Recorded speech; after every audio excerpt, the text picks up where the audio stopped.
Hello बच्चों, स्वागत हूँ आपका अपने यूट्यूब चैनल AR टीच में। एक बार फिर से मैं क्लास 10वीं का पहला चैप्टर का दूसरा पार्ट के सामने लेकर प्रस्तुत हूँ। और इससे पहले मेरा एक लेक्चर इस चैप्टर पे हो चुका है। अगर आप वह वीडियो नहीं देखे हैं तो जाकर उस वीडियो को एक बार ज़रूर देखिए और उसके बाद से यह दूसरा वीडियो आप देख सकते हैं।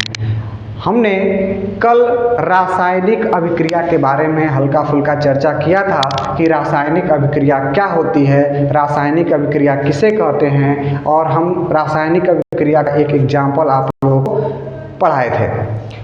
अब देखिए, रासायनिक अभिक्रिया जो होती है उसके बारे में फिर से मैं एक बार चर्चा कर लेना चाहता हूँ कि जो रासायनिक अभिक्रिया होती है, मैंने बताया था कि जब दो या दो से अधिक तत्वों को आपस में मिलाते हैं तो एक नए तत्व का निर्माण होता है, जिसके जो गुणधर्म होते हैं वह पुराने तत्वों से क्या होते हैं, अलग होते हैं। जैसे हमने एक एग्जाम्पल लेके कल बताया था Mg+O2 और यह मिल के बनाता है MgO।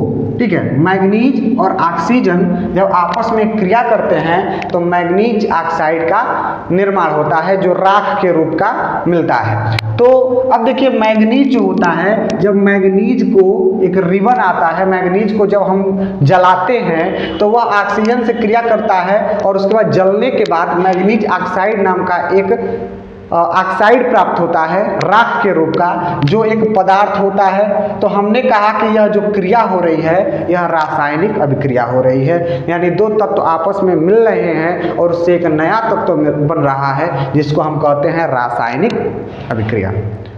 कई सारे एग्जाम्पल हैं। हाइड्रोजन और ऑक्सीजन को जब आपस में मिलाते हैं तो H2O का निर्माण होता है। अब देखिए, हाइड्रोजन और ऑक्सीजन दोनों गैस के रूप का होता है और जल लिक्विड के रूप का होता है। तो जब दो तत्वों को आपस में मिलाया और एक नया तत्व हमको प्राप्त हुआ, जिसका गुण जो होता है, जो क्वालिटी होती है, वह इन दोनों से चेंज होता है, तो हम उसको कहते हैं कि जो वहाँ पे क्रिया हो रही है वही क्रिया जो है रासायनिक अभिक्रिया कहलाती है, केमिकल रिएक्शन कहलाता है। यहाँ तक मैं समझ रहा हूँ कि आप लोग भली भांति इस चीज़ को समझ रहे हैं, अच्छे से समझ रहे हैं। अब मैं आगे चलता हूँ कि अब जो रासायनिक अभिक्रिया जो यह हो रही है, वह रासायनिक अभिक्रिया के दो भाग होते हैं। एक को हम कहते हैं अभिकारक और दूसरे को कहते हैं उत्पाद। ठीक है, अब देखिए, अभिकारक क्या है, उत्पाद क्या है, तो उसके बारे में हम चर्चा करने वाले हैं। अभिकारक और उत्पाद क्या होता है। ठीक है, अभिकारक क्या है और उत्पाद क्या है। तो हमने लिखा है अभिकारक अभिक्रिया में भाग लेने वाले पदार्थ को अभिकारक कहते हैं। जैसे यहाँ पे एग्जाम्पल मैंने लिया है Mg+O2 = MgO। मैंने दो तत्वों को आपस में मिलाया और एक नया तत्व बना, तो हमने कहा कि यह रासायनिक अभिक्रिया हो रही है। तो हमने जो दो तत्वों को आपस में मिला हमने, वही जो तत्व हैं वही क्या कहलाते हैं, अभिकारक। यानी जो तत्व भाग लेते हैं, जो क्रिया में शामिल होते हैं, यही कहलाते हैं अभिकारक। ठीक है, हमेशा याद रखिएगा, अभिकारक को पहचानने का सबसे अच्छा तरीका है कि तीर के बाएं तरफ के जो पदार्थ होते हैं वही कहलाते हैं अभिकारक। इस तीर के बाएं तरफ जो पदार्थ रखे जाते हैं वही अभिकारक कहलाते हैं। यह एक ट्रिक होता है इसको याद करने का। वैसे आपको याद हो जाएगा कि जो क्रिया में भाग लेते हैं, हमने एक रेस कराया और रेस में जितने धावक दौड़ रहे हैं वह एक तरीके से अभिकारक की भांति कार्य कर रहे हैं। ठीक है, तो मैं यह समझ रहा हूँ कि आपको यह एक अच्छे से समझ में आ रहा है। अगर समझ में आ रहा है तो कमेंट करके बताइए कि हाँ सर, ये समझ में आ रहा है। और अगर चैनल पे आप नए हैं तो चैनल को सब्सक्राइब जरूर करिए, क्योंकि आप सब्सक्राइब और लाइक करते हैं जिससे हम लोगों का भी जो वो मन होता है वह गदगद हो जाता है, जिससे पढ़ाने में अच्छा लगता है। ठीक है, तो आगे बढ़ रहे हैं। उत्पाद क्या है। अभिक्रिया में बने नए पदार्थ, हमने इसको अभिकारक कहा तो इसको छोड़ के जो उत्पाद प्राप्त हो रहा है, ये प्राप्त हो रहा है, यही आपका कहलाता है उत्पाद। देखिए Mg+O2 बन के MgO बना और यह MgO जो है वह उत्पाद कहलाता है। यानी क्रिया में बने नए पदार्थ को ही क्या बोलते हैं हम? उत्पाद बोलते हैं, प्रोडक्ट बोला जाता है। हम किसी चीज़ को बनाते हैं तो हमको एक नया प्रोडक्ट प्राप्त होता है और जो वही प्रोडक्ट है उसको हिंदी में उत्पाद कहते हैं। तो यहाँ तक आशा करता हूँ, एकदम छोटे छोटे से डिफिनीशन है, ये पेपर में नहीं पूछे जाते हैं, लेकिन यह बेसिक चीज़ें हैं जो आपको समझना अति आवश्यक है। उसके बाद एक नया मैंने लिखा है कि रासायनिक अभिक्रिया में होने वाले परिवर्तन।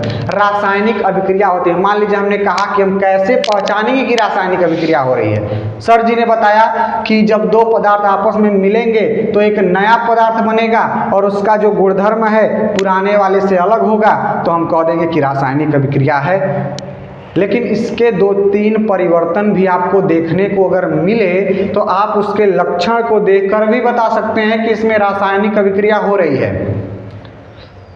अब वो क्या क्या परिवर्तन हो सकते हैं, तो हमने लिखा कि अगर अवस्था में परिवर्तन हो रहा है तो हम कह देंगे कि भैया यह रासायनिक अभिक्रिया हो रही है। जैसे अगर मैं कहूँ कि मैंने कागज को जलाया तो क्या उसकी अवस्था में परिवर्तन हुआ?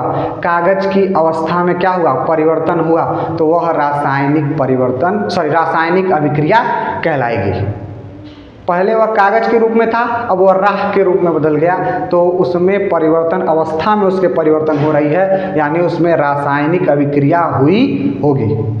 समझ आ रही है? दूसरा चीज मैंने कहा तापमान में परिवर्तन। यदि हम दो चीज़ों को आपस में मिक्स करते हैं और उसके तापमान में, टेम्परेचर में कमी या बेसी आ जाए, या फिर कमी हो जाए या फिर वृद्धि हो जाए, जैसे मान लीजिए हमने परखनली में कोई दो पदार्थों को मिलाया और परखनली गर्म हो गई, टेम्परेचर बढ़ गया, तो हम कहेंगे कि निश्चित तौर पर वह एक रासायनिक अभिक्रिया हुई है जिसके कारण उसके तापमान में परिवर्तन हुआ है और यह जो क्रिया है वह रासायनिक अभिक्रिया है। ठीक है। तीसरा चीज लिखा कि रंग में परिवर्तन। यदि किसी चीज को हम मिला रहे हैं और उसके रंग में परिवर्तन हो गया तो हम कह देंगे कि उसमें भी रासायनिक अभिक्रिया हो रही है। बहुत सारे एग्जाम्पल आपके सामने प्रस्तुत हैं। जैसे हमने कहा कि हमने भोजन बना के रखा, 4 दिन छोड़ दिया, ऑक्सीजन से क्रिया किया और उसके कलर में चेंजमेंट आ गया, लाल कलर का था पीले कलर का हो गया,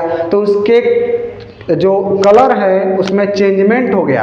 ऑक्सीजन से वह क्रिया किया और उसके कलर में चेंजमेंट हो गया, और जब चेंजमेंट हो गया, रंग में परिवर्तन हो गया, तो हम कहेंगे कि भैया यह जो क्रिया हुआ है ना, ये रासायनिक अभिक्रिया है। ठीक उसी प्रकार से गैस का उत्सर्जन। अगर किसी दो चीज़ों को मिला रहे हैं और उसमें से गैस निकलने लगा तो हम कह देंगे कि यह रासायनिक अभिक्रिया का एक महत्वपूर्ण उदाहरण है। मैं आशा करता हूं कि आपको यह वीडियो बहुत ही आसान इजी वे में समझ में आया होगा। अगर समझ में आया है तो चैनल को सब्सक्राइब करिए, और इसी प्रकार से आपको ऐसे ही नोट्स बना के आपको पूरे चैप्टर का नोट्स मैं प्रोवाइड करूंगा। अधिक से अधिक जानकारी लेने के लिए इस चैनल को सब्सक्राइब करिए। मिलते हैं अगले वीडियो में। धन्यवाद।